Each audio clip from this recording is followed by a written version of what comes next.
Dear student, how are you? I am R.P. Singh, an eminent expert educator of biochemistry. I shall teach to you electrochemistry, but current lecture based on electrolytic cell. I shall explain the lecture in both the medium, Hindi and English. You understand carefully. Lecture based on the question of NEET, AIMS, PBT, JEE, class 12th and other competitive examination related to chemistry. आप हमें Samarth education development and health welfare trust पर भी follow कर सकते हैं। हमारा पता है www.samartheducationwelfare.com। The aim of the trust is to provide free and quality education to deprived student according to RTE Act 2009। इसके अलावा मेरा स्वयं का एक मेडिकल ग्रुप है, आरपी सिंह मेडिकल क्लास के नाम से है, आप इसको भी ज्वाइन कर सकते हैं। तथा मैं ये कहना चाहूँगा कि वीडियो को अंत तक देखें कि इस वीडियो में कई ट्रिक भी मिलेंगे, आपको कई न्यूमेरिकल भी मिलेंगे, न्यूमेरिकल निकालने का तरीका भी मिलेगा। तो वीडियो को थोड़ा देखने से आगे वाली जो ट्रिक हैं वो आप उनको समझ नहीं पाते हैं। तो एक सिस्टमेटिक वे में देखिए जिससे आपको केमिस्ट्री पूर्ण रूप से मिल जाए, क्योंकि प्रत्येक वीडियो अपने पिछले वाले लेक्चर से कनेक्ट होती है। मैंने पिछले वाले लेक्चर में इलेक्ट्रोकेमिकल सीरीज पढ़ाई थी और उसका एक शॉर्ट ट्रिक दिया हुआ था। उस इलेक्ट्रोकेमिकल सीरीज का आप यहाँ पर उपयोग देख सकते हैं कि उसका क्या उपयोग है अगर आपने ढंग से पढ़ी है तो।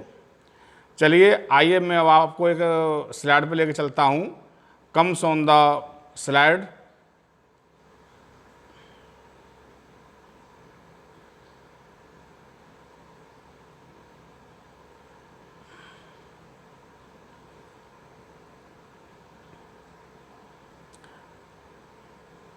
देखिए ये वीडियो इलेक्ट्रोलाइटिक सेल पर है और इसमें 3 कंसेप्ट हैं।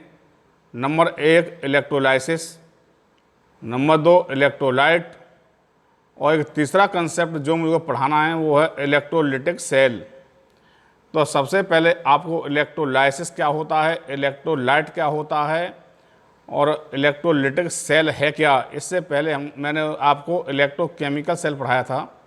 तो इलेक्ट्रोकेमिकल सेल में मैंने डैनियल सेल पढ़ाया हुआ है। डैनियल सेल क्या है और इलेक्ट्रोकेमिकल सेल क्या है या इलेक्ट्रोलाइटिक सेल क्या है, इसमें अंतर क्या है। Electrolytic cell and electrochemical cell, इनमें क्या डिफरेंस है, उस डिफरेंस को आप यहाँ देखेंगे। तो यहाँ पर आपको 3 टर्म्स दिए हुए हैं, एक तो इलेक्ट्रोलाइट दिया हुआ है, एक इलेक्ट्रोलाइसिस दिया हुआ है और जो करंट लेक्चर है वो इलेक्ट्रोलाइटिक सेल पर है, उसको आप देखिए। सबसे पहले मैं आपको इलेक्ट्रोलाइट एंड इलेक्ट्रोलाइसिस पर लेकर चलता हूँ। What is the electrolysis and electrolyte.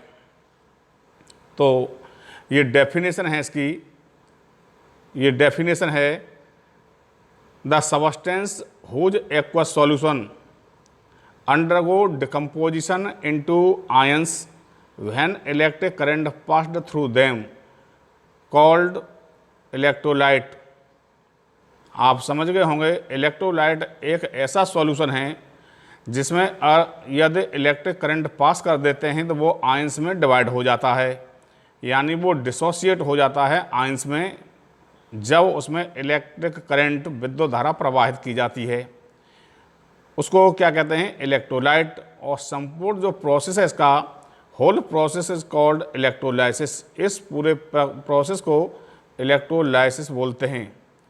अब इस इलेक्ट्रोलाइसिस के एस्पेक्ट क्या हैं, क्या एस्पेक्ट हैं इलेक्ट्रोलाइसिस के, तो आप जो है आपको एस्पेक्ट बता दे रहा हूँ। ये मैंने शॉर्ट में दिखा दिया है, ये यहाँ पे ये आउटलाइन बना हुआ है। इलेक्ट्रोलाइसिस 2 एस्पेक्ट हैं इसके, एक तो क्वालिटेटिव एस्पेक्ट है, दूसरा क्वांटिटेटिव एस्पेक्ट है।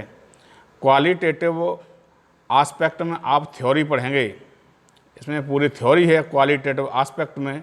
एंड क्वांटिटेटिव एस्पेक्ट है, इसमें आपको क्वांटिटेटिव यानी न्यूमेरिकल मिलेंगे वो आपको नेक्स्ट लेक्चर में मिलेंगे, जिसका नाम होगा फैराडे लॉ। फैराडे लॉ में मिलेंगे। तो जो क्वालिटेटिव आस्पेक्ट है इसका, क्वालिटेटिव आस्पेक्ट के तहत ही हम इलेक्ट्रोलिटिक सेल का अध्ययन करते हैं। तो इसमें मुझे इलेक्ट्रोलिटिक सेल ही पढ़ाना है आपको।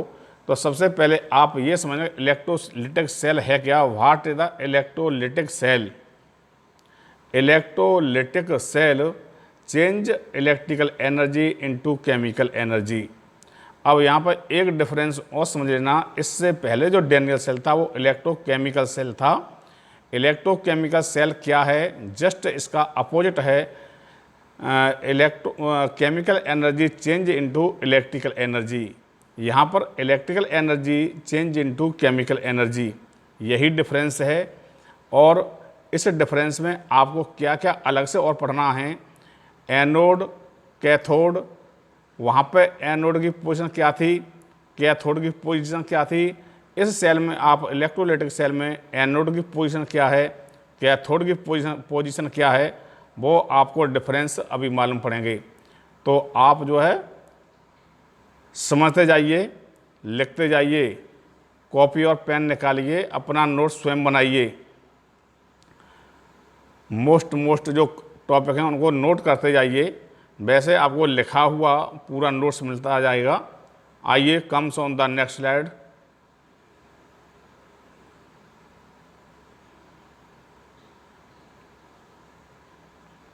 ये आप देख रहे हैं electrolysis. Electro means electricity, lysis means breakdown of chemical compound. आपको इससे इसका जो शब्द है और उसका हम जो है डिसेक्ट करें दो भागों में, उसी से मालूम पड़ जाता है कि इलेक्ट्रोलाइसिस क्या है। इलेक्ट्रो मीन्स इलेक्ट्रिसिटी, विद्युत धारा। लाइसिस मीन्स तोड़ देना, किसको, केमिकल कंपाउंड को, यानी ऐसी विद्युत धारा जो केमिकल कंपाउंड को ब्रेक कर दे, तोड़ दे। इलेक्ट्रोलाइट क्या है, सबस्टेंस हुज एक्वस सॉल्यूशन, ये इससे पहले मैं बता चुका हूँ। Substance whose aqueous solution such as acid, base, salt undergo decomposition, यानी एसिड भी हो सकता है, वो बेस भी हो सकता है, साल्ट भी हो सकता है, और इलेक्ट्रिक करंट पास करने से वो डिकम्पोज हो जाता है, टूट जाता है। When electric current pass through them they are two type of electrolyte. अब यहाँ पे आप देखेंगे इलेक्ट्रोलाइट दो प्रकार के होते हैं। इलेक्ट्रोलाइट दो प्रकार के होते हैं, और नंबर 1 मोल्टन स्टेट, उस इलेक्ट्रोलाइट को हम मोल्टन स्टेट में भी ले सकते हैं। Number 2 aqueous state.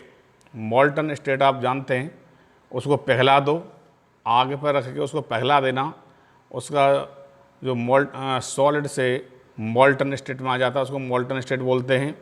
Aqueous solution, उसको पानी के साथ में उसको घोल दो, वो एक्वस सॉल्यूशन हो जाता है। तो यहाँ पर सबसे पहले हम मोल्टन स्टेट के बारे में ही अध्ययन करेंगे। मोल्टन स्टेट के बारे में इलेक्ट्रोलाइसिस क्या है। Electrolyte are strongly acid, strong base, salt such as NaCl, MgCl2, NaOH, MgBr2, ये इसके एग्जाम्पल हैं। तो आइए, comes on the next slide. देखिए, ये बहुत इम्पोर्टेंट चीज़ लेकर आया हूँ आपके लिए, आप इसको बहुत बखूबी से समझिए। ये पूरी जो इलेक्ट्रोलिटिक सेल की जो कहानी है इसी पे डिपेंड है। ये मेरे हाथ का खुद का बना हुआ है। ये आप इसको देखते जाइए, समझते जाइए, आपको कहीं किताब में मिलने वाला नहीं है। ये जो सेल की जो स्ट्रक्चर है आपको किताब में मिलने वाली नहीं है, ये मेरी अपनी ही मेहनत है। ये एक वेसल है, इसको पात्र बोलते हैं, यहीं से समझ लो, आपको पढ़ने की कोई आवश्यकता नहीं है। यदि इंटरमीडिएट वाले बच्चे अगर इतना बना करके इसको लिख देते हैं, ये पूरा सेल बना करके इसको लिख देते हैं, तो उनके नंबर कंप्लीट हैं। उनको कहीं और भी कुछ भी पढ़ना नहीं है, कोई भी आवश्यकता नहीं है पढ़ने की, किसी भी किताब को पढ़ने की आवश्यकता नहीं है। अगर इलेक्ट्रोलाइटिक सेल आ जाता है तो आप इसको देखिए, ये एक वेसल है, इसको पात्र बोलते हैं। इस पात्र ये नॉन कंडक्टिंग टैंक है। ये जो पात्र है ये किसी मेटल का नहीं होना चाहिए, ये प्लास्टिक का भी हो सकता है, ये गिलास का भी हो सकता है, इसलिए इसको नॉन कंडक्टिंग टैंक बोल दिया है। 2 इलेक्ट्रोड हैं इसमें, एक इलेक्ट्रोड ये है, एक इलेक्ट्रोड ये है, 2 इलेक्ट्रोड हैं इसमें। ये जो भरा हुआ है ये इसमें ये क्या है, इलेक्ट्रोलाइट है। तो इस इलेक्ट्रोलाइट का हमने स्पेशली नाम नहीं दिया कोई भी, क्योंकि वो आगे जो न्यूमेरिकल आएंगे उसमें इलेक्ट्रोलाइट वो खुद न्यूमेरिकल में लिखा जाता है कि ये इलेक्ट्रोलाइट किसका है। इसलिए आप यहाँ पे ए और सी मैंने दर्शाया, ए और सी का क्या मतलब है इसको मैं आपको बताता हूँ। तो ये 2 इलेक्ट्रोड हैं, ये एक इलेक्ट्रोड ये, एक इलेक्ट्रोड ये आपको पता है एनोड, ये कैथोड है। ये पहले जैसी कहानी है, जहाँ पे उसमें एनोड था वही एनोड यहाँ पे है, उधर कैथोड था राइट हैंड में भी कैथोड है, लेफ्ट हैंड में एनोड है। यहाँ पर एक डिफरेंस ये दिखाई पड़ रहा है, इलेक्ट्रोकेमिकल सेल्स में हमने एनोड को नेगेटिव माना था, यहाँ पर जो है एनोड नेगेटिव नहीं है, पॉजिटिव है, पॉजिटिव चार्ज है इसके ऊपर। कैथोड इलेक्ट्रोकेमिकल सेल्स में पॉजिटिव था, यहाँ पर ये नेगेटिव है, इस पर ये नेगेटिव चार्ज है। तो ये एनोड है, जब एनोड पॉजिटिव चार्ज है तो ये सब यहाँ पर पॉजिटिव चार्ज हो जाएगा, ये positive plus plus plus plus, यहाँ पर ये minus minus minus minus minus हो जाएगा। इसके बाद ये इलेक्ट्रोलाइट है, इस इलेक्ट्रोलाइट में विद्युत धारा, ये यहाँ बैटरी लगी हुई है और बैटरी से जब इसमें विद्युत धारा प्रवाहित की जाती है तो ये इलेक्ट्रोलाइट 2 भागों में टूट जाता है, एक तो कैथोड और कैटाइन तथा एनाइन। कैटाइन तथा एनाइन में टूट जाता है। कैटाइन क्या है, पॉजिटिव आयंस हैं इसके, एनाइन नेगेटिव आयंस हैं। अब आप यहाँ पे देखिए, कैटाइंस भागता है कैथोड की ओर, एनाइन भागता है एनोड की ओर। आपको यहाँ पर ये दिखाई पड़ रहा होगा, आपको यहाँ पर ये बाई एरो ये दिखाई पड़ रहा है। कैटाइन कहाँ भागा, कैथोड की ओर। यहाँ से एक एक टर्म्स क्लियर है और इस टर्म को आप समझते जाइए, आपको कहीं से भी कुछ भी पढ़ने की आवश्यकता नहीं है, कुछ भी रटने की आवश्यकता नहीं है और इंटर का आपका काम कंप्लीट है। ये एनोड कहाँ जाएगा, एनाइन कहाँ भागेगा, एनोड की ओर, ये मैंने लिख दिया है। Anion move to anode, cation move to cathode. ये इसमें इलेक्ट्रोलाइट है, ये भी मैंने बता दिया भाई। यहाँ पे ये इलेक्ट्रोलाइट 2 प्रकार के होते हैं, एक मोल्टन स्टेट में है, एक एक्वस स्टेट और मोल्टन स्टेट। तो अब आप यहाँ पे देखिए, एनोड पे ऑक्सीडेशन होता था, कैथोड पे रिडक्शन होता था, तो वो प्रक्रिया ज्यों की त्यों है। इस सेल में भी एनोड पे ऑक्सीडेशन होगा तथा कैथोड पे रिडक्शन होगा। तो कैटायन कहाँ भागा था, कैथोड की ओर। तो ये यहाँ पर सेल रिएक्शन है, ये रिएक्शन है। आप देखिए यहाँ पर ये क्या रिडक्शन अभिक्रिया है। एनायन कहाँ भागा है, एनोड की ओर। तो यहाँ पर एनोड पर क्या है, ये इसको मैं इधर का दे रहा हूँ। एनोड पर क्या है, ये ऑक्सीडेशन रिएक्शन है। अब यहाँ पर ये आपको 2 टर्म दिखाई पड़ रहे होंगे, PaO, इसको पाव बोलते हैं। ये क्या है, NCr। तो पाव एंड NCr, आप पाव जो है खाने वाला पाव मत समझना कि हमको पाव दे दिया इसमें, तो ये खाने वाला पाव नहीं है। इसका मतलब है पॉजिटिव, P से पॉजिटिव, A से एनोड, O से ऑक्सीडेशन, यानी पॉजिटिव एनोड ऑक्सीडेशन। ये एक टर्म्स है, याद करने की एक ट्रिक है। दूसरा टर्म है आपके पास में NCR। ये नेशनल कैपिटल रीजन नहीं है। आप समझे नेशनल कैपिटल रीजन डलही आ गया, तो नेशनल कैपिटल रीजन डलही नहीं है। ये है negative cathode reduction, negative cathode, ये नेगेटिव है, ये कैथोड है और ये रिडक्शन है। आपको ये NCR ये याद करने का मैंने तरीका बता दिया है, तो यहाँ से आपको पूरा क्लियर हो जाएगा। अब ये फिगर आपने देख लिया है, तो अब इस फिगर को अपने दिमाग में रखना। आगे इस फिगर से जुड़ी हुई बहुत सी कहानी आएगी, बहुत सा कुछ मिलेगा आपको मैटर, तो तो आप बार बार इस फिगर को लौट के देखने के लिए आवश्यकता नहीं है। हो सकता है लास्ट में एक बार और मैंने फिगर लगाया हो तो आ जाएगा, तो उसको आपको देख लेना, बता देंगे उसको। Please comes on the next slide.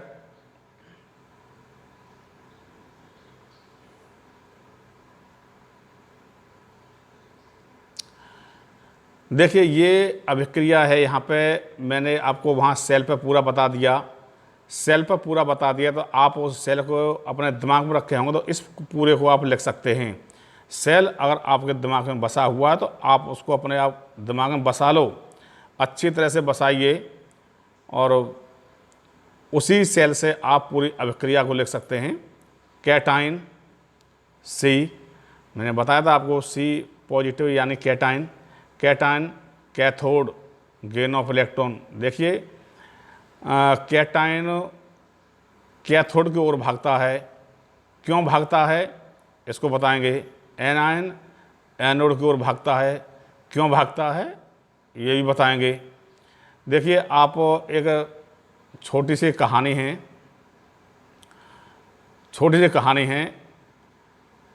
जब कोई व्यक्ति, ये इंडिया में प्रचलित है कि जब कोई व्यक्ति पाप कर देता है तो वो गंगा में अपना पाप धोने जाता है। तो यही वही कहानी यहाँ पर है। कैथोड अपना पाप धोने के लिए, कैटायन अपना पाप धोने के लिए कैथोड के पास जाता है। कैसे? Cation cathode gain of electron. अब आप यहाँ पे आइए, कैथोड ये रिडक्शन है, इलेक्ट्रॉन कम हैं, इनके पास इलेक्ट्रॉन कम हैं और इसलिए ये यहाँ से इलेक्ट्रॉन लेता है और डिस्चार्ज हो जाता है। इलेक्ट्रॉन लेगा, कैटायन कैथोड के पास जाएगा, वहाँ से इलेक्ट्रॉन लेगा। आप अपने दिमाग में उस सेल को बसाए रखिए और आगे भी आएगा तो मैं बताता हूँ।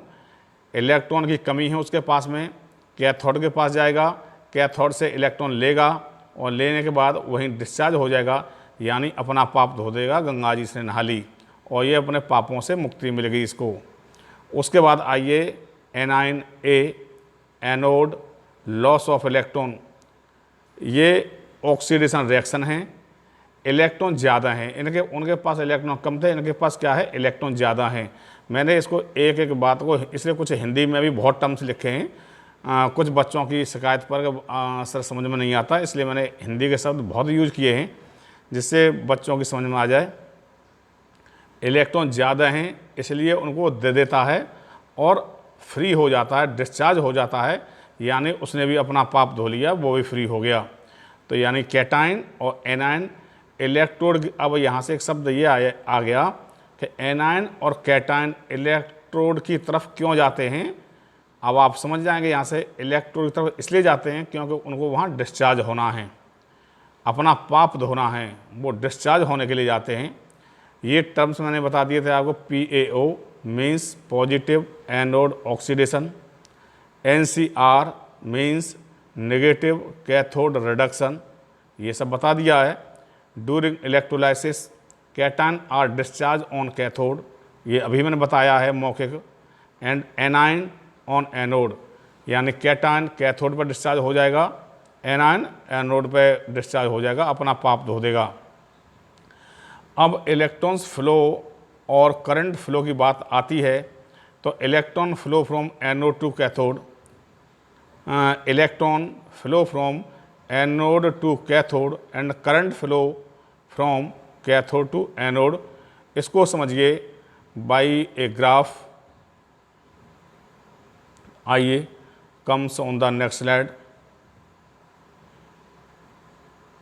यहाँ से आपको पूरा क्लियर हो रहा है, आपको कहीं पढ़ने की आवश्यकता ज़्यादा नहीं पड़ेगी।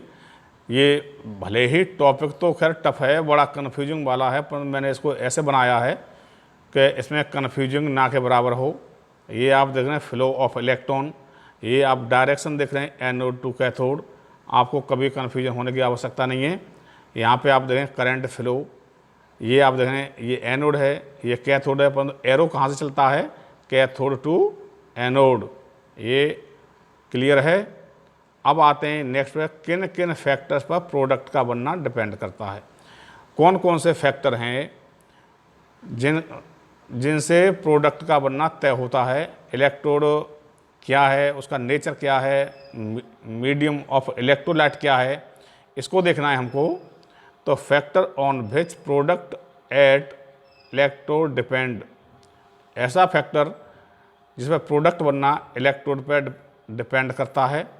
दूसरा है नेचर ऑफ इलेक्ट्रोलाइट, इलेक्ट्रोलाइट का नेचर क्या है, NaCl, MgBr2, AgCl2। तीसरा है आपका मीडियम ऑफ इलेक्ट्रोलाइट, तो मीडियम ऑफ इलेक्ट्रोलाइट वो मीडियम आपका मोल्टन स्टेट है या एक्वस स्टेट है।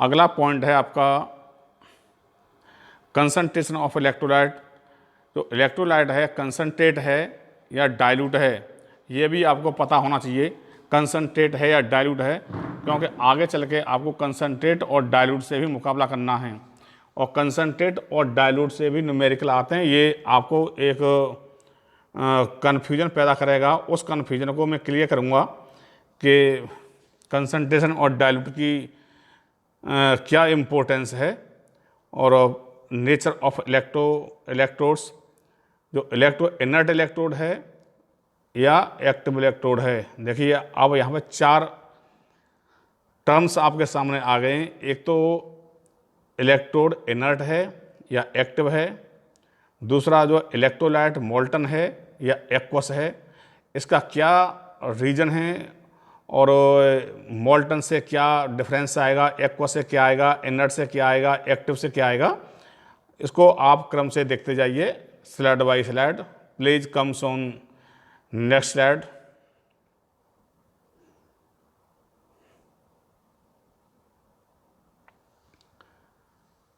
देखिए reaction such as PT electrode. देखिए पीटी हमेशा ही इनएक्टिव इलेक्ट्रोड्स है। अगर आपसे जब तक एक्टिव इलेक्ट्रोड्स के बारे में कहा ना जाए तब तक आप पीटी ही यूज करेंगे। एक्टिव इलेक्ट्रोड्स के बारे में आपको लिखा हुआ मिलता है न्यूमेरिकल में, तभी यूज करेंगे, अन्यथा आप पीटी इलेक्ट्रोड को यूज करेंगे। तो active electrode participate in the reaction, जो रिएक्शन में पार्टिसिपेट करेगा वो जो है एक्टिव इलेक्ट्रोड कहलाएगा, और इनएक्टिव इलेक्ट्रोड है वो रिएक्शन में पार्टिसिपेट नहीं करता है। अब पार्टिसिपेट वाली बात आएगी तो आपको आगे न्यूमेरिकल आएगा, मैं क्लियर करूँगा उसको। Such as CuZnAgFe, electrolyte electrode के पास डिस्चार्ज होने के लिए जाता है। ये मैंने आपको बता दिया था कि इलेक्ट्रोलाइट इलेक्ट्रोड के पास, इलेक्ट्रोलाइट क्या है, कैटाइन एनाइन, ये इलेक्ट्रोड के पास क्यों जाते हैं, ये डिस्चार्ज होने के लिए जाते हैं। इनके ऊपर पाप लगा हुआ है, ये अपने पाप को धोने जाते हैं। ये मैंने बहुत ईजी शब्दों में आपको क्लियर किया है जिससे आपको कभी दिक्कत ना हो। Rule for product formation, assume inert electrode unless mentioned. देखिए वही वाली बात मैं बता रहा हूँ, जब तक आपसे एक्टिव इलेक्ट्रोड्स के बारे में नहीं कहा जाएगा तब तक आप जो इनर्ट इलेक्ट्रोड को भी यूज करेंगे, और एक्टिव इलेक्ट्रोड्स के बारे में जब आपको कहा जाता है तभी आप एक्टिव इलेक्ट्रोड के बारे में बात करेंगे, अन्यथा नहीं। आप इनएक्टिव से काम चलाएंगे। Try to write anode reaction first, सबसे पहले हम जो रिएक्शन लिखेंगे वो एनोड की लिखेंगे। नंबर 3 है in case of active electrodes और रिएक्शन स्टॉप, जब हम एक्टिव इलेक्ट्रोड्स यूज करते हैं तो सभी अभिक्रियाएं स्टॉप हो जाती हैं। ये आपको आगे मिलेगा, एक न्यूमेरिकल है इसके ऊपर, बहुत ही इम्पोर्टेंट न्यूमेरिकल है, और उसको हम कैसे निकालते हैं आप उसको खेल देखना। इसमें इलेक्ट्रोकेमिकल सीरीज ने क्या खेल किया है उसको आप देखते जाना, कहीं कहीं इलेक्ट्रोकेमिकल सीरीज को भी हमको हटाना पड़ेगा। And electrodes themselves start oxidising and reducing, electro स्वयं ही ऑक्सीडाइज एंड रिड्यूस होना शुरू कर देता है। तो आइए आगे कुछ न्यूमेरिकल आएंगे, उस न्यूमेरिकल से भी क्लियर करते हैं। Please comes on the next slide.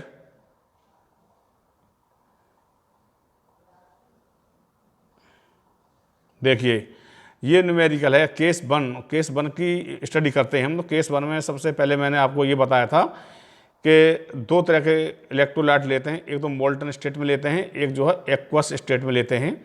तो यहाँ पर हम मोल्टन स्टेट में किसी इलेक्ट्रोलाइट को यूज करते हैं तो इलेक्ट्रोलाइसिस ऑफ NaCl है।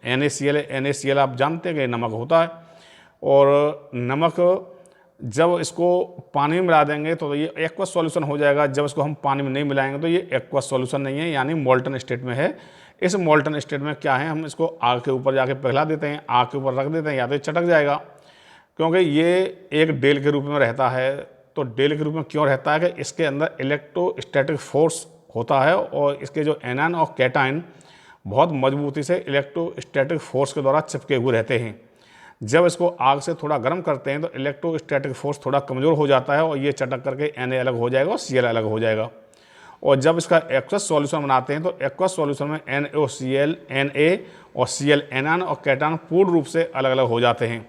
तो यहाँ पर हम जो है मोल्टन स्टेट का एग्जाम्पल लेते हैं NaCl का। ये आप यहाँ पर फिगर देख रहे हैं, ये 2 इलेक्ट्रोड हैं, ये कैथोड का है, ये एनोड है। ये पॉजिटिव है, ये नेगेटिव है। यहाँ पे ये NaCl है, NaCl ये N है और Cl है। आप ये बाई एरो देख रहे हैं, Na कैटायन है, ये पॉजिटिव है। पॉजिटिव कहाँ भागेगा, कैटायन कहाँ भागेगा, कैथोड की ओर। एनायन कहाँ भागेगा, एनोड की ओर। अब आप NaCl यहाँ से इसका इलेक्ट्रोलाइसिस करने के लिए एग्जामिनेशन में आ जाता है कि NaCl का इलेक्ट्रोलाइसिस करिए। तो इलेक्ट्रोलाइसिस करने के लिए आप अपनी इच्छा से एक्टिव इलेक्ट्रोड नहीं ले सकते हैं, आपको इनएक्टिव इलेक्ट्रोड से काम चलाना पड़ेगा। तो NaCl जब ये डिकम्पोज होगा तो किस में होगा, NaCl Na positive Cl negative, यानी एनायन और कैटायन। एनोड पर ऑक्सीडेशन होता है। एनोड पर, ये मैंने बताया, एनोड पर क्या होता है, ऑक्सीडेशन होता है। ये आपको ये दिखाई पड़ रहा है PaO, पाव। ये खाने वाला पाव नहीं है, मैंने आपको पहले बता दिया कि आप ये समझ लेंगे ये खाने वाला पाव है। तो ऑक्सीडेशन होगा तो ये अभिक्रिया क्या है, Cl नेगेटिव। देखिए यहाँ 2 मैंने वही बताता हूँ 2 कहाँ से आ गया, Cl negative arrow Cl plus E। आप यहाँ पे एक बात ये है कि Cl कभी सिंगल Cl रहना नहीं चाहता है, तो इसलिए उसके लिए 2 × 2 × 2। अब आते हैं हम कैथोड पर NCr। यही हाल होता है Na। यहाँ पर क्या होगा, कैथोड पर है ये रिडक्शन होगा, Na plus E arrow Na। ये भी इस कंडीशन में रहना नहीं चाहेगा, और जब इस कंडीशन में नहीं रहना चाहेगा तो × 2 और × 2। ये क्या होगा, NaCl का इलेक्ट्रोलाइसिस हो गया। बहुत ही साधारण है, आपको कोई भी दिक्कत नहीं आई होगी, इलेक्ट्रोलाइसिस हो गया। इलेक्ट्रोलाइसिस ऑफ MgBr ये कराने के लिए अगर एग्जामिनेशन आ जाता तो आपको कोई दिक्कत नहीं होनी चाहिए। जैसे मैंने इलेक्ट्रोलाइसिस NaCl का किया है, वैसे ही आप MgBr2 का कर सकते हैं। Mg2 पॉजिटिव है प्लस 2Br नेगेटिव। अब आप यहाँ पे आइए, वही है anode oxidation 2Br, Br2 2E। Cathode पर रिडक्शन होगा, Mg2 पॉजिटिव है ये, 2E Mgs। तो जैसे NaCl का इलेक्ट्रोलाइसिस हुआ था वैसे ही MgBr2 का हो गया। ये मोल्टन स्टेट है। मोल्टन स्टेट के अलावा एक्वस स्टेट आएगी, फिर एक्टिव इलेक्ट्रोड्स आएगा। तो एक्टिव इलेक्ट्रोड्स पर कुछ न्यूमेरिकल हैं और कुछ एक्वस स्टेट में हैं। आइए नेक्स्ट स्लाइड को देखते हैं कि नेक्स्ट स्लाइड पर क्या दिया हुआ है। Please comes on the next slide.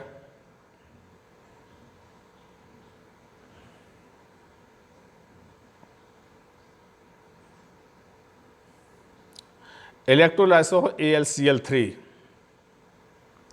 AlCl3 negative है ये यहाँ पे।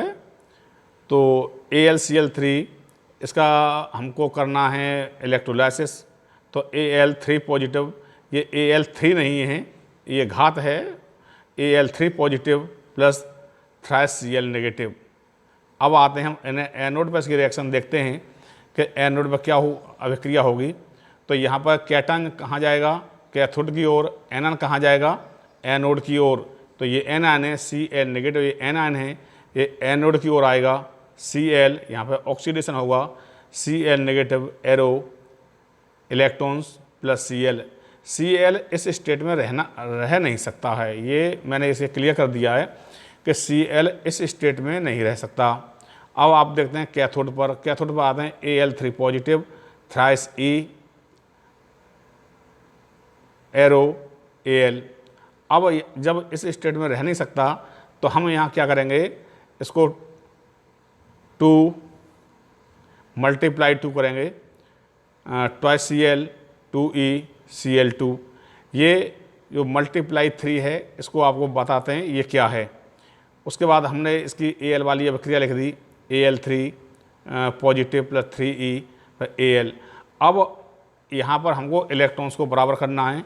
ऊपर 2 इलेक्ट्रॉन्स हैं, नीचे 3 इलेक्ट्रॉन्स हैं। अब इन दोनों इलेक्ट्रॉन्स को हमको बराबर करना है। अगर ये बराबर नहीं होते हैं तब तक सेल रिएक्शन नहीं लिख सकते।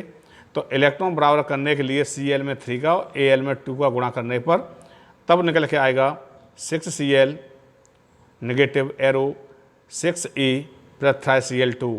एनोड पे है ये twice Al 3 positive 6E Al2S। अब यहाँ पर आकर के देखा ये इलेक्ट्रॉन्स बराबर हैं, इस इलेक्ट्रॉन से ये इलेक्ट्रॉन्स ख़त्म हो जाएगा, इससे ये ख़त्म हो गया और इससे ये ख़त्म हो गया। आगे चल के इसकी सेल रिएक्शन को लिख सकते हैं कि सेल रिएक्शन कैसे होगी और कंप्लीट सेल रिएक्शन कैसे लिखी जाती है, इसको हम आगे देख सकते हैं। यहाँ तक कोई दिक्कत नहीं होनी चाहिए।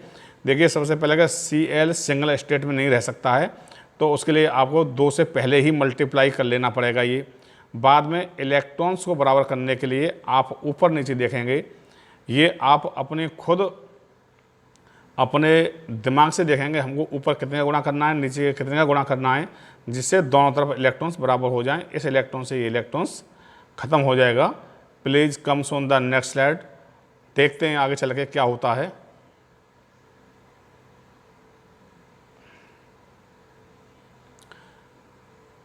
Cl negative arrow thrice Cl2 ये वहाँ पे बचा हुआ था। Twice Al 3 positive arrow twice Als ये वहाँ पे बचा हुआ है। इलेक्ट्रॉन्स ख़त्म हो गए, ये यहाँ पे बच गया था।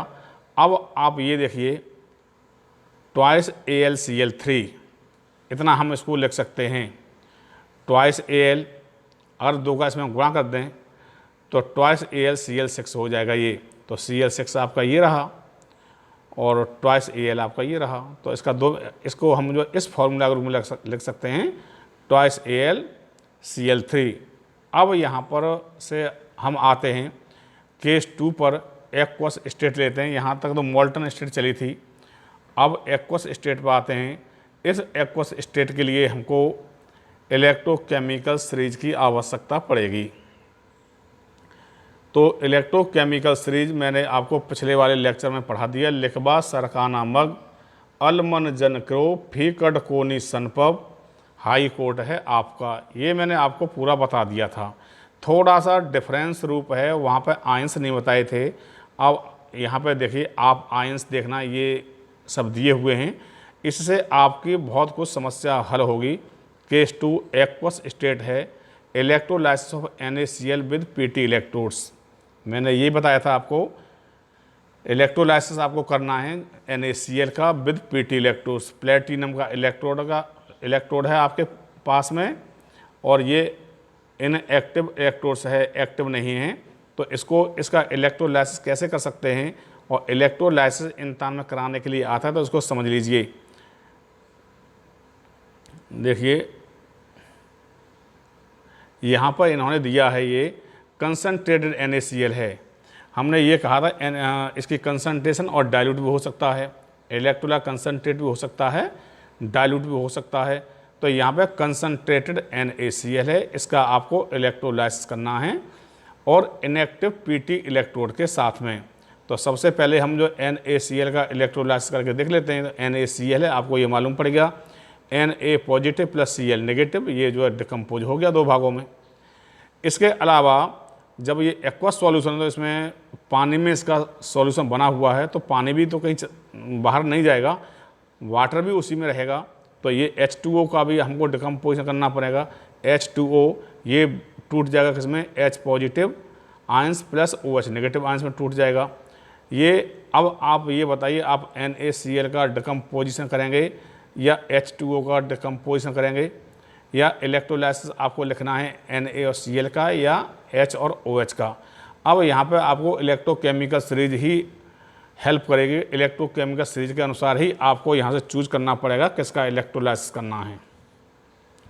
आइए सबसे पहले हम एनोड पर देखते हैं। एनोड पर क्या होता है, ऑक्सीडेशन होता है। ये एनोड है, एनोड पर होगा ऑक्सीडेशन, PaO पाव आपको मिला हुआ है।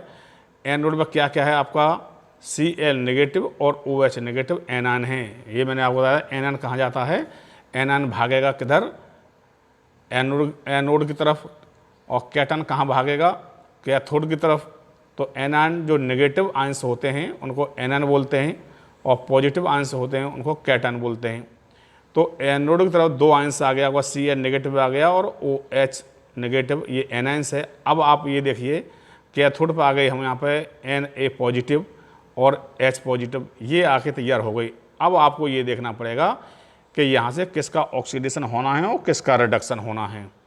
अब आप एनोड पर देखेंगे कि किसका हम यहाँ से ऑक्सीडेशन करें, Cl का करें या OH का करें। अब आपको इलेक्ट्रोकेमिकल सीरीज की आवश्यकता पड़ेगी। ऑक्सीडेशन, अब यहाँ और भी आपको ध्यान देना है किसको कस के ऑक्सीडेशन लगा हुआ है।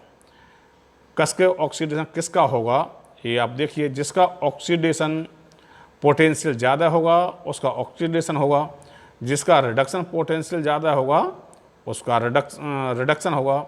तो अब आप देखिए किसको कस के ऑक्सीडेशन, थोड़ी सी भाषा जो है इसलिए बोली जा रही है, इसे आपकी समझ में आ जाए, किसको कस के ऑक्सीडेशन लगा हुआ है। आपके पास Cl नेगेटिव हैं और OH नेगेटिव हैं, किसको कस के ऑक्सीडेशन लगा हुआ है। अब आप यहाँ से देखिए, ये आपके पास Cl है, आप ऊपर जाएंगे, जो सबसे ऊपर होगा उसी को ही कस के ऑक्सीडेशन लग रहा है, और जो नीचे होगा, जो सबसे नीचे होगा, उसको जो है रिडक्शन लगा हुआ है। तो हम यहाँ पे ये देखते हैं Cl और OH किसका ऑक्सीडेशन होना है, जिसको कस के ऑक्सीडेशन लगा हुआ है, जो सबसे जिसकी वैल्यू ज़्यादा, ऑक्सीडेशन पोटेंशियल वैल्यू सबसे ज़्यादा है, उसी का होना है। अब आप देखिए यहाँ पे Cl और ये OH नेगेटिव, OH नीचे है, Cl ऊपर है, यानी Cl की ऑक्सीडेशन पोटेंशियल सबसे ज़्यादा है इन दोनों में, तो Cl का होना है ऑक्सीडेशन। अब यहाँ पे आते हैं Na और H आयंस हैं, ये कैटन है, यहाँ पर रिडक्शन होना है। अब यहाँ किसको कस के रिडक्शन लगा हुआ है, ये भी फैसला आपको इलेक्ट्रोकेमिकल सीरीज करेगी कि किसको कस के लगा हुआ है और रिडक्शन। ये आप देखेंगे रिडक्शन टेंडेंसी, मैंने अभी इससे पिछले वाले लेक्चर में पढ़ाई थी इलेक्ट्रोकेमिकल सीरीज, उसमें टेंडेंसी टू गेट रिड्यूस, जो सबसे नीचे होते हैं उसको उनकी क्षमता रिड्यूस होने की सबसे ज़्यादा होती है। अब आप यहाँ पे देखेंगे Na है और H आयंस हैं आपके पास में, Na आपके पास इलेक्ट्रोकेमिकल सीरीज में यहाँ पर हैं और H यहाँ पर हैं। तो अब आप देखिए जो सबसे नीचे होगा इन दोनों में, जो सबसे नीचे होगा उसी का होगा रिडक्शन। ये आप देख लो, एनोड ऑक्सीडेशन पोटेंशियल, एरो ऊपर को है, अपर। और अब आते हैं हम नेक्स्ट स्लाइड पर, इसको मैं इधर लेता हूँ, इधर ले रहा हूँ, आप इसको देखते जाइए। Cathode reduction potential below, anode पे ऑक्सीडेशन होगा Cl का, ये मैंने अभी बता दिया था। Cl सिंगल स्टेट में रह नहीं सकता है, इसलिए हमको जो है दो मॉलिक्यूल लेने होंगे इसके, तो Cl negative arrow Cl2 2e। Cathode पर मैं बताया था H का होगा NaCl का, हमने यहाँ पे आप समझते जाना, क्वेश्चन ही बनते हैं इनसे। NaCl लिया था तो यहाँ पर Cl तो यूज हो गया, पर Na बिल्कुल भी यूज नहीं हुआ है। आप यहाँ से देखते जाना, Na का बिल्कुल भी यूज नहीं हुआ। यहाँ वाटर से क्या आ गया, twice H positive plus 2e H2, ये इसका रिडक्शन हो गया। In case of NaCl concentrated with Pt electrodes, इसको इधर लेता हूँ, विद Pt इलेक्ट्रोड्स NaCl ये डिकम्पोज हो गया Na आयंस और Cl आयंस में। H2O ये H आयंस में और OH आयंस में एनोड पे देख रहे हैं ये ट्वाइस Cl नेगेटिव Cl2+2e। ये आप देख रहे होंगे यहाँ पे एनोड पर ये है NaCl। ये बताइए, ये मैंने आपको सीरीज दिखा दी थी Na और Cl, ये ऑक्सीडेशन है यहाँ पर, जिसका ऑक्सीडेशन पोटेंशियल ज़्यादा होगा उसी का ऑक्सीडेशन होगा। अब यहाँ पर ये H पॉजिटिव OH कैथोड की तरफ आते हैं, तो कैथोड में क्या है, twice H positive plus 2 electrons plus H2। Net reaction हमको लिखनी है, कंप्लीट ओवरऑल रिएक्शन लिखनी है। तो ओवरऑल रिएक्शन लिखने के लिए देखिए यहाँ पर आप ये बात देखते हैं Na का बिल्कुल भी यूज नहीं हुआ है।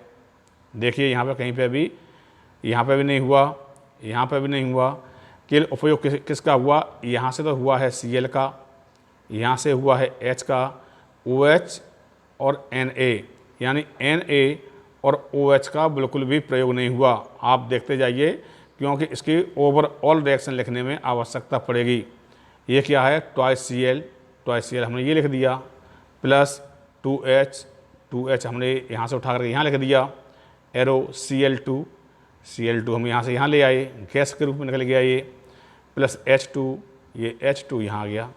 अब प्लस ट्वाइस NaOH। अब आप देखेंगे ट्वाइस NaOH कहाँ से आ गया, तो ये मैं आपको स्टार्टिंग से कहता जा रहा हूँ कि सुनते जाइए। Na का बिल्कुल भी प्रयोग नहीं हुआ है, ये Na है, ये इसका बिल्कुल भी यूज नहीं हुआ। ये OH है यहाँ पे, इसका बिल्कुल भी यूज नहीं हुआ है। तो ये यानी ये बचे हुए हैं, और बचे हुए हैं तो ये सब जो बैलेंस करने के लिए जब 2 में हैं तो ट्वाइस NaOH। ठीक है, आप इसको अच्छी तरह से समझ गए होंगे। I do expectation from you, you understand clearly. Please comes on the next slide.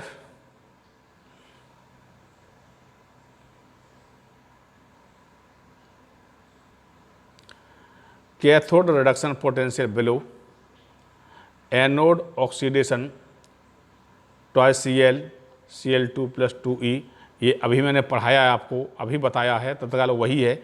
यहाँ मैंने दोबारा इसको लिखा है क्योंकि यहाँ आवश्यकता पड़ेगी इसलिए। Cathode reduction 2H positive plus 2e H2 in case of NaCl concentrated with Pt electrode. ये पिछले वाले स्लाइड पे भी लिखा हुआ था, वो ज्यों का तो मैंने यहाँ पे भी लिखा हुआ है, क्योंकि अब यहाँ से मुझे क्वेश्चन करने हैं इसलिए मैंने इसको लिखा है, क्योंकि मुझे दोबारा रिपीट करने की आवश्यकता नहीं थी। Na की सांद्रता पर क्या प्रभाव पड़ेगा, अब आप ये बताइए Na की सांद्रता पर क्या प्रभाव पड़ेगा। तो ये क्वेश्चन है, इसका मैंने आंसर आगे दे दिया है कि Na की सांद्रता पर कोई भी प्रभाव नहीं पड़ेगा, क्योंकि Na, ये Na है यहाँ पे, Na कहीं पर भी यूज नहीं हुआ है, तो इसलिए Na की सांद्रता कोई भी प्रभाव पड़ने वाला नहीं है। नंबर 2 क्वेश्चन है, Cl पर क्या प्रभाव पड़ेगा। देखिए Cl यहाँ पे था और Cl यहाँ पे यूज कर लिया गया, तो यानी समय के अनुसार Cl का कंसंट्रेशन घटता चला गया है। यहाँ पर Cl जितने थे उसके इसमें से हमने इसको यूज कर लिए, तो यानी समय के अनुसार या समय के साथ साथ Cl का कंसंट्रेशन घटता हुआ चला जाएगा। क्वेश्चन नंबर 3, H आयन की सांद्रता पर क्या प्रभाव पड़ेगा। H आयन की सांद्रता आप यहाँ से देख रहे हैं कि ये H आयन से हैं, यहाँ पे उस H आयंस को हमने कैथोड पर यूज कर लिया है, तो यानी H आयनों की सांद्रता घटेगी। जब H आयन की सांद्रता घटती है तो pH का लेवल बढ़ता है। ये आप हमेशा ही इनवर्सली प्रोपोर्शनल हैं। H आयन की सांद्रता क्या प्रभाव पड़ेगा, तो आप कहेंगे H आयन की सांद्रता घटेगी, pH बढ़ेगा या घटेगा। जब H आयन की सांद्रता घटेगी तो pH का लेवल बढ़ेगा। संपूर्ण NaCl की सांद्रता, अब ये संपूर्ण NaCl की सांद्रता क्या प्रभाव पड़ेगा। संपूर्ण NaCl, तो ये NaCl है, इसमें से Cl तो यूज हुआ ही, तो दोनों यूज नहीं हुए तो कम से कम एक हमने एनायन को यूज किया, तो यानी संपूर्ण NaCl की सांद्रता भी घटेगी। Please comes on the next slide. ये इनके आंसर हैं। Na की सांद्रता क्या प्रभाव पड़ेगा, ये है नो चेंज। Cl की सांद्रता पर क्या प्रभाव पड़ेगा, Cl समय के साथ घटेगी। H आयन कंसंट्रेशन पर क्या प्रभाव पड़ेगा, H यूज कर लिए गए हैं तो कंसंट्रेशन घटेगा, तब pH बढ़ेगा। अगला क्वेश्चन है, इसी में दोनों क्वेश्चन, तीसरा और चौथा क्वेश्चन इसी में शामिल हो गया। पांचवा है, संपूर्ण NaCl का कंसंट्रेशन घटेगा या बढ़ेगा। तो यानी Na यूज नहीं हुआ तो परंतु Cl तो उसमें से यूज हो गया, तो यानी उसका भी कंसंट्रेशन घटेगा।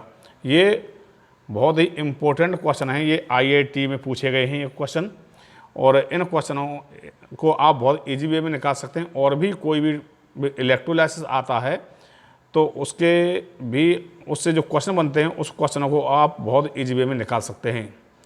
Please understand carefully, comes on the next slide.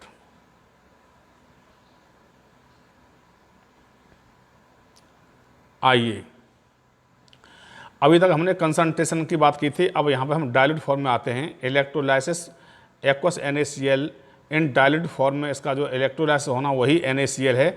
अब ये देखते हैं कि वहाँ पर क्या अंतर था, यहाँ पर क्या अंतर है, उसको हम देखते हैं। Aqueous NaCl dilute with Pt electrode हमने इनएक्टिव ले लिया है। NaCl आप इसको डिकम्पोज कर देंगे, Na positive plus Cl negative, anion plus cation. यहाँ पर किसका ऑक्सीडेशन तथा किसका रिडक्शन होना है, ये NaCl एक्वस सॉल्यूशन है, तो यानी पानी में उसे मिला हुआ H2O, ये भी डिकम्पोज हो जाता है H पॉजिटिव और OH नेगेटिव में। अब आप देखिए एनोड पर क्या जाएगा, एनोड पर आपका पहुंच जाएगा एनाइंस Cl नेगेटिव और OH नेगेटिव।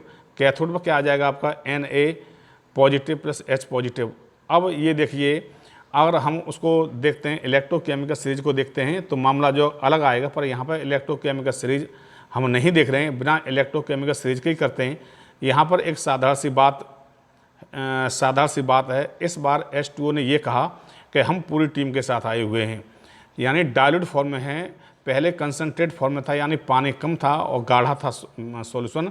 इस बार पानी ने ये कहा, H2O ने ये कहा कि हम पूरी टीम के साथ आए हुए हैं, यानी पानी बहुत बड़ी मात्रा में आया हुआ है, उसमें H और OH आयन कम्प्लीटली बहुत हैं, इसलिए रूल हमारा लागू होगा, न कि इलेक्ट्रोकेमिकल सीरीज का लागू होगा।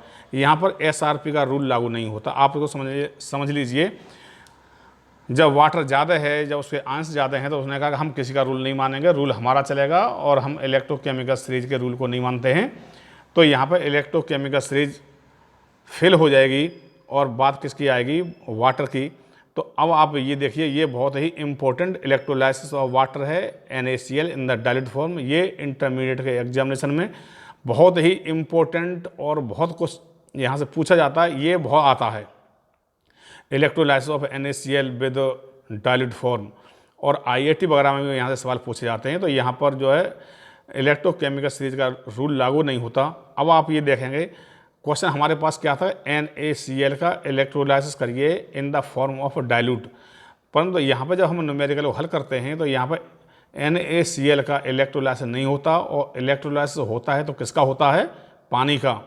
तो बहुत से बच्चे कन्फ्यूज हो जाते हैं कि न्यूमेरिकल तो दिया NaCl पर, NaCl का कहीं इसमें नामो निशान नहीं, और न कहीं Na है न कहीं Cl है, परंतु केवल पूरा H2O दे दिया है। तो अब आप यहाँ पर समझ गए होंगे कि H2O का इलेक्ट्रोलाइसिस क्यों हुआ, क्योंकि इलेक्ट्रोलाइसिस ऑफ वाटर, पानी ने ये कहा कि हम इतनी बड़ी संख्या में हैं कि हम पूरी टीम के साथ हैं, हमको किसी की आवश्यकता नहीं है, हम इलेक्ट्रोकेमिकल सीरीज का रूल नहीं मानेंगे क्योंकि हमारे पास संख्या बहुत है, तो रूल हमारा ही चलेगा। इसलिए यहाँ पे SRP का रूल लागू नहीं होता। Please comes on the next slide. आइए, ये अब आप देखिए, एनोड पे क्या है, Cl नेगेटिव है और OH नेगेटिव है। सेकेंडरी चेंज आएंगे, इसको यहाँ पे Cl की कोई वैल्यू नहीं रहेगी क्योंकि यहाँ पर केवल पानी का ही होना है। OH नेगेटिव, ये आप समझ जाइए, ये जो इसका डिकम्पोजिशन हो गया, परंतु OH ने ये कहा कि हम इस फॉर्म में नहीं रह सकते हैं, तो OH प्लस OH, 2 OH कर लिए गए, तो ये क्या हो जाएगा, H2O प्लस O। ये आप हल करना जानते होंगे। ये क्या हो जाएगा, यहाँ से एक H यहाँ चला जाएगा तो H2O प्लस O। उसके बाद O ने ये कहा कि हम भी इस फॉर्म में रहना नहीं चाहते हैं, हमारे लिए भी डबल फॉर्म होनी चाहिए, तो O प्लस O बराबर O2। जब ट्वाइस 2O है, 2O यहाँ पर है, तो ऊपर भी 2O होना चाहिए, ये मैंने लिख दिया है, ऊपर भी 2O होना चाहिए। तो ये मैंने इसको दोबारा लिखा है, twice OH plus twice OH equal to twice H2O plus O2। ये सेकेंडरी चेंज है।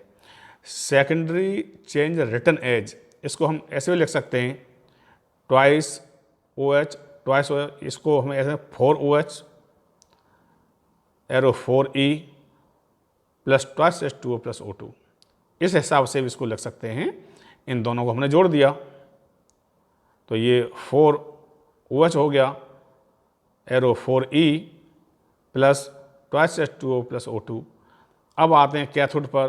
कैथोड पर आपके कैटन मिलेंगे तो ये H है, H plus E, H electron बराबर करने पर तो ये हो जाएंगे 4OH plus 4E plus twice H2O। तो यहाँ पर केवल वाटर का ऑक्सीडेशन हो गया, वाटर का इलेक्ट्रोलाइसिस हुआ, ऑक्सीडेशन नहीं।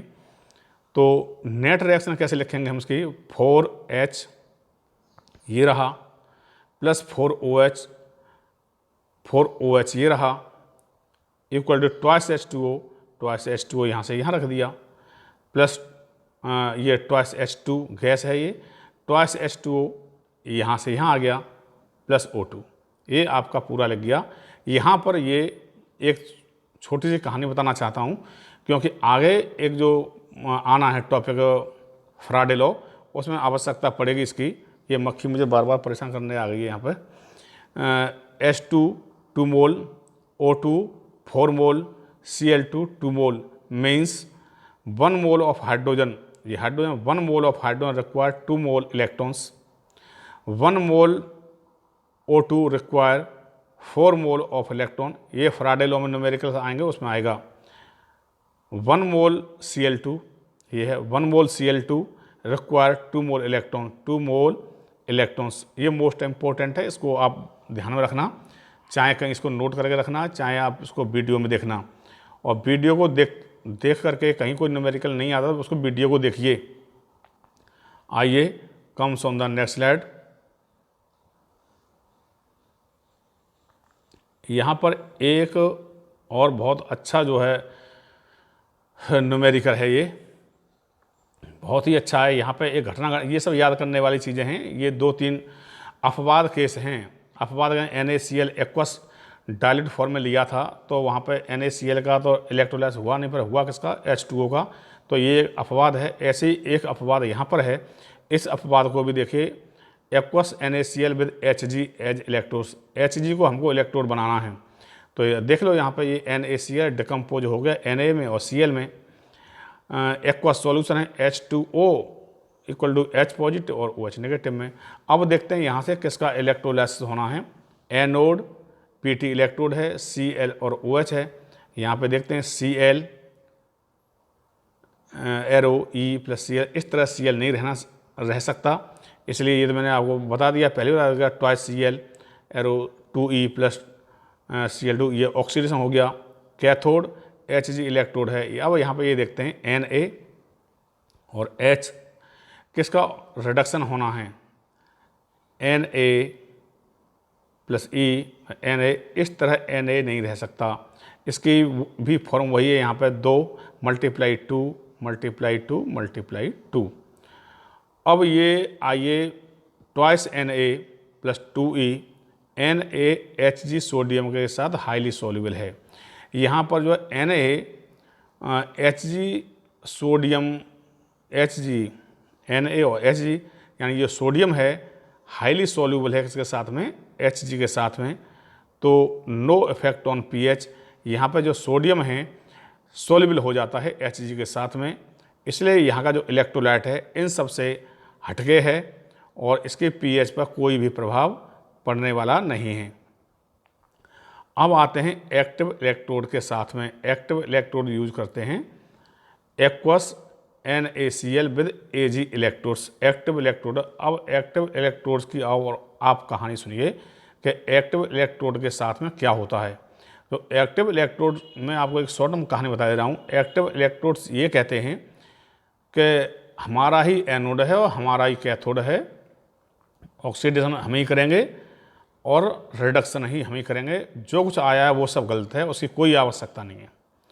तो आप यहाँ पे देखिए NaCl हमने लिया था तो ये Cl और OH, वहाँ पे पानी भी है, एक्वस सॉल्यूशन Cl नेगेटिव और OH नेगेटिव। उसके बाद ये Ag हम एक्टिव इलेक्ट्रोड हैं, हम भी तो आपके साथ हैं, तो यहाँ Ag ले लिया हमने ऑक्सीडेशन।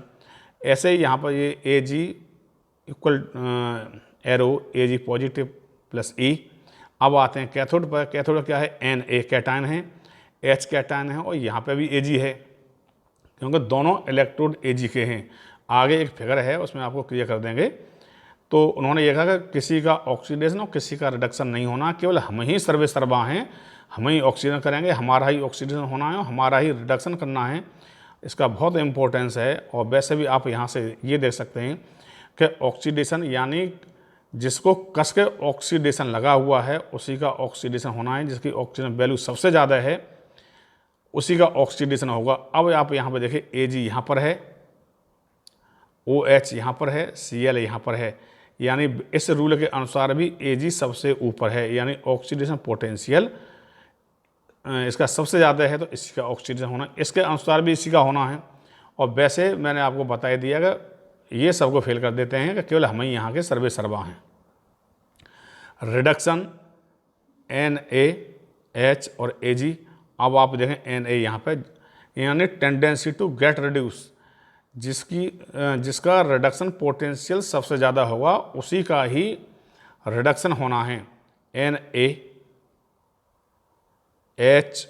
और Ag जो सबसे नीचे होगा उसी का ही रिडक्शन पोटेंशियल सबसे ज़्यादा होगा, उसी का ही रिडक्शन होना है। तो अकॉर्डिंग टू इलेक्ट्रोकेमिकल सीरीज भी ये सही है, और वैसे जो एक जनरल रूल है उसके अनुसार भी ये सही है। आइए comes on the next slide. ये एक स्लाइड है, इसको आप देखिए। ये मैंने ये सेल बना दिया है, यहाँ पे ये वाटर है, H और OH में ब्रेक हो जाता है, Na और Cl में NaCl ब्रेक हो जाता है। ये Ag है, यहाँ पे ये Ag इधर भी चला जाएगा, इधर भी चला जाएगा, ये कैटन पे भी जाएगा, ये एनायन पे भी जाएगा। इन्होंने कहा कि हम ही यहाँ के सर्वे सर्वा हैं। एनोड भी हमारा है और कैथोड भी हमारा है। तो एनोड की रिएक्शन ये है Cl नेगेटिव, और हाँ ये एनोड है, एनोड क्या Cl नेगेटिव है, OH नेगेटिव है, Ag है। कैथोड में क्या है, Na पॉजिटिव है, H पॉजिटिव है, Ag है। यूज एक्टिव इलेक्ट्रोड्स, तो एक्टिव इलेक्ट्रोड्स जब यूज करते हैं तो यहाँ पर केवल Ag का ही ऑक्सीडेशन होना है और Ag का ही रिडक्शन होना है। तो ये आपको इससे क्लियर हो गया होगा। बाई एक्सपर्ट RP सिंह ये आपको क्लियर करते हैं। Please comes on the next slide. देखिए ये एक इसका एप्लीकेशन है। इस एप्लीकेशन को आप और समझिए। ये मेरा अपना फिगर है, ये आप लिखा कॉपीराइट बाई RP सिंह। ये मेरे अपने हाथ का बना हुआ है। मैंने अपने हाथ से इसको इतना क्लियर कट जैसा मैं चाहता हूँ वैसा मुझे फिगर मिलता नहीं है, इसलिए फिगर को मैं फिर अपने हाथ से ड्रॉ करता हूँ, क्योंकि आपको बिना पढ़े ही ये जो पूरा तैयार हो जाए। ये एक बेसिल है, ये यहाँ पे Ag का एक इलेक्ट्रोड, अभी जो मैंने बताया आपको ये Ag इलेक्ट्रोड है, ये भी Ag इलेक्ट्रोड है। दो इलेक्ट्रोड है। उन्होंने कहा हमारा ही ऑक्सीडेशन होना है और हमारा ही रिडक्शन होना है। तो ये क्या है, यहाँ पे एनोड है, एनोड पॉजिटिव है। ये क्या है, कैथोड है, कैथोड जो है नेगेटिव है। अब ये Ag है, ये Ag है। अब आप ये देखें यहाँ पे ये पेंसिल जैसी बनी हुई है, यहाँ पे मोटी बनी हुई है। इसका क्या मतलब है, तो इसका मतलब बहुत बड़ा है। ये रॉड गलना शुरू हो जाती है। ये रॉड कैथोड एनोड पे ये रॉड गलना शुरू हो जाती है, ऑक्सीजन होता है ये गलती है, और इलेक्ट्रॉन्स यहाँ पर जो है क्या होगा, इसका ऑक्सीडेशन होगा।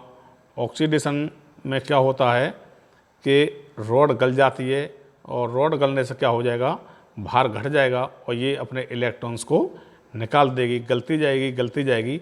तो ये क्या करता है, यहाँ पर रिडक्शन होगा तो ये यहाँ से गलेगी, यहाँ आगे चिपकती जाएगी तो ये रॉड क्या होती जाएगी, मोटी होती जाएगी। Ag इकट्ठा होगा और भार बढ़ जाएगा, Ag गल जाएगा। अब इसका एप्लीकेशन क्या है, इसकी हमको क्या आवश्यकता है। अब हम ये देखते हैं कि देखिए इसका एक एप्लीकेशन ये है कि प्योरीफिकेशन ऑफ मेटल।